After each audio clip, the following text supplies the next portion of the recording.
very, very important to me. I established my own business as a health consultant, and I have this sense, and it's a passion about it. It's going to be very successful and flourish and be a real contribution to other people. But financially, it's necessary for me to return to the work world. It's like, how can I make all this happen? Because the majority of that which you will offer, which will ultimately be the reason for the success that your business will later be, does not require much time because it's all happening visually. In other words, you could work an 8 or a 10 or a 12-hour shift every day and visualize for 5 or 10 minutes as you get yourself into the comfort of your bed, and you're doing plenty of work and lining up the energy relative to that which is to come. But if you are standing in your workplace feeling frustrated that you're here rather than off doing that, now you hold yourself in the place where you don't allow it. So then what happens is, in your 5 or 10 minutes of visualizing it, you shoot off rockets and you get the universe all lined up, and all kinds of circumstances and events are lined up to give you fulfillment after fulfillment after fulfillment as it unfolds, but you're in your frustration about what you're not able to do, holding yourself in a place of not letting it in. Everything is creative, and what we see so often is someone will want to express their art, and they will be so frustrated that they have this 8-hour job that seems off the subject, and they want to quit that altogether in order to give themselves fully to their love. And so they do.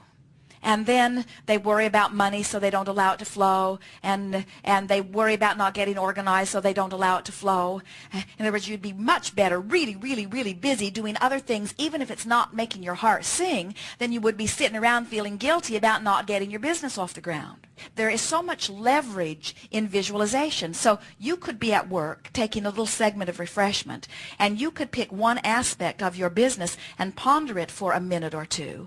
And in that pondering, you would do more for your future business than if you had 8 or 10 or 12 hours today to devote to it singularly. Make a decision to stop the struggle and enjoy where you are. We want to talk about this now place, because right now where you stand, it's where all of your power is, you see. So as you stand in your now place, where all of your power is, the universe is responding to your now vibration. And your now vibration, the contrast produces desires. Your now vibration is being acted upon. In other words, this is literally your point of traction.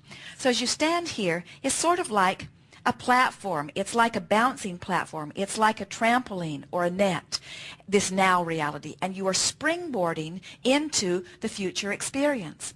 Most of you are so aware of the now experience. You're describing it, you're explaining it, you're justifying it, you're dusting it and cleaning it and ensuring it. In other words, you're so involved in your now experience that you don't have your eye upon the vision. It's sort of like laying in the net and wrapping your toes and fingers around in it and then just sort of bobbing softly, where what we want you to do is stand up and bounce off of that net, you see. And so as you begin to appreciate your now reality for what it isn't the sum total of my experience. It's not the representation of who I am. It's not the place I stand from which I will get all credit or blame. It's just this platform from which I'm launching into the next. And all eyes of the universe are on the next rocket, not upon the platform that is producing the bounce for the next rocket, you see. And so we would like you to begin saying, where I am is a delicious place because it's giving the bounce.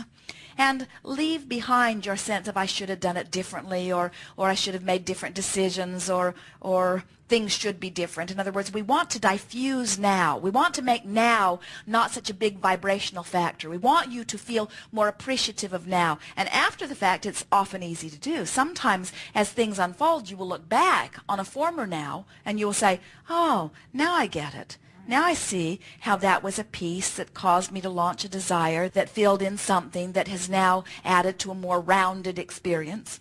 And we would like somehow to imbue you with our knowing that it is always that way. Now is always perfect and changing.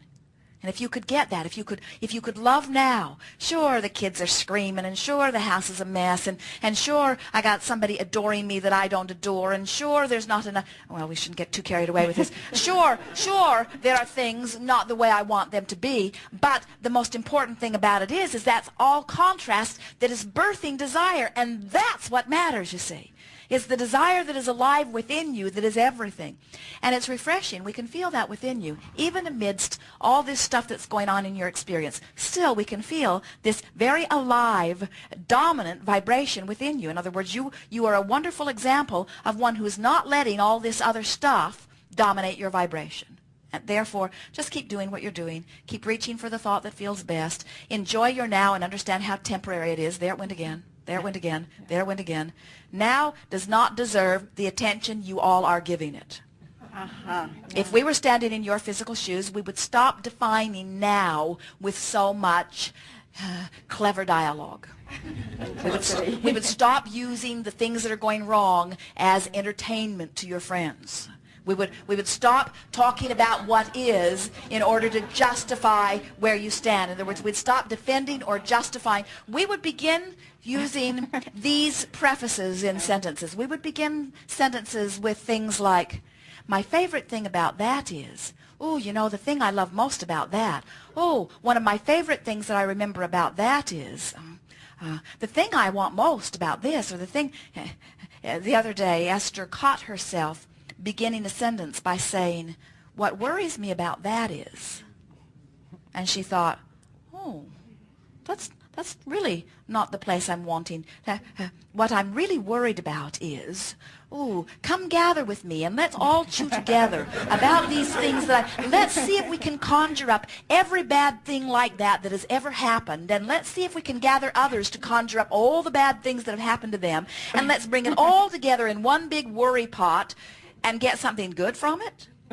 That sort of defies law of attraction, doesn't it? And so, the thing I love most about my ex-husband, and the thing I'm anticipating most about where I'm going, and the thing I love most about my life now, and as you begin using those statements, you begin to notice that you're vibrating there more and more and more of the time, which is what practicing the art of letting it in is. The art of letting it in says, I'm going to get on a rampage of appreciation because appreciation lets it in. I'm going to look for positive aspects because positive aspects and the way I feel when I'm focused upon positive aspects lets it in.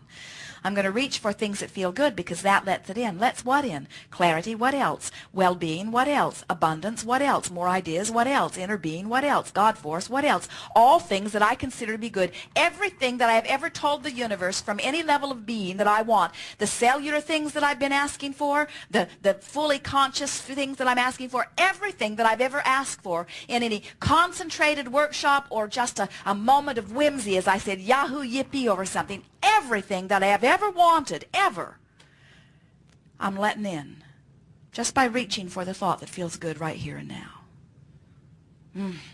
The art of allowing, it's all about allowing. It's all about just finding a way of softly letting it in, which means when I'm trying too hard, I'm not letting it in.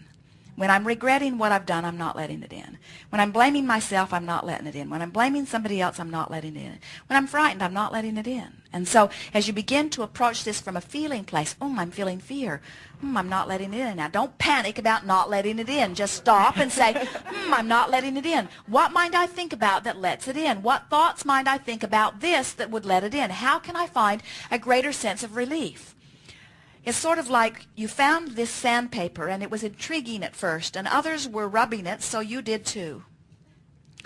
And as you began to rub it, you sort of got in the habit of rubbing it. And in the beginning it was more pleasant than it is now. It's losing its luster as skin is warming up and peeling off your hand, but it's a habit. Everybody does it. And so here you are rubbing the sandpaper. It's a very fine sandpaper. Here you are.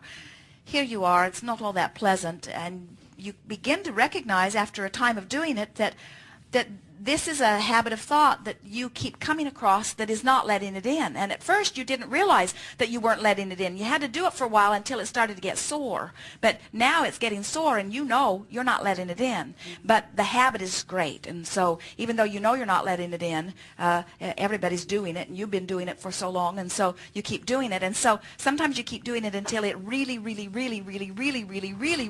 becomes evident that you've got a headache or that you're not feeling so good, that you're not letting it in. And what we're saying to you is, at any stage along this way, early on when you still have skin on your hand or later on when there isn't any, at any point along the way, you can lift off of that. And when you do, there is an extraordinary feeling of relief as you let off of it. And in the moment that you let off of it, you start letting it in again. And what we're wanting you to do is briefly look back at all of this and realize it never got me anywhere, never served me. In other words, it was justification that didn't serve me. And as you lift off of that and feel the relief of that, you can actually feel physical relief. You can actually lift off of a thought. In other words, some of those that you really get going are harder to lift off. And it's certainly easier to lift off before you get really committed to it. But notice this. While it is easier to lift off of a thought in the early stages, the more you do this, the stronger the rocket of desire that makes you want to lift off of it. In other words, it's a sort of proportionate thing that happens, and each of you must find your threshold of willingness within it, you see. Some of you have been convinced that a lot of pain is what will net you your best results. And so that's a belief that you've been carrying around for a long time, so you're willing to test that out in your own experience, only to discover that the more it hurts, the more it hurts, the more it hurts, the more it hurts, the more it hurts. And so you come to a gathering like this where we're talking about the art of allowing, and we know sometimes it's hard to get your thoughts around it because this is a different approach than most of you have been applying. In other words, the premise of this workshop and the premise of your universe says you are a worthy, loved being who is deserving of extraordinary grace and well-being flowing to you. And furthermore, the cells of your body know that so fully, they have been summoning on your behalf big time. And if you could just relax and trust that that is true and to begin to let it in, the amazing ways, twists, and turns that the universe would yield to you in specific accordance with the things it knows you want because it's been walking around with you in your shoes hearing every yippee and yahoo that you've ever made, you see. And so there's not as much too deliberate creating as you all are making it out to be. In other words, you are in a good place, so there's nothing that you should be doing that you're not doing. You are adored by non-physical energy, so there's nothing that you can earn. There are no awards for you to achieve. In other words, well-being is your legacy, and so there are no marks on the chart. There is not something that you should have learned a long time ago that you're not doing. In other words, you could not be in a better place. And as you stand in this now place, there are all kinds of things that are being revealed to you by the contrast that you now want. And so we're saying to you, just chill out and let it in. Just let it in. Just let it in. Let it in. Laugh it in, love it in, appreciate it in, positive aspect it in, sleep it in, pet your cat it in. My dog. Dogs too. Yes. Thank you. Good.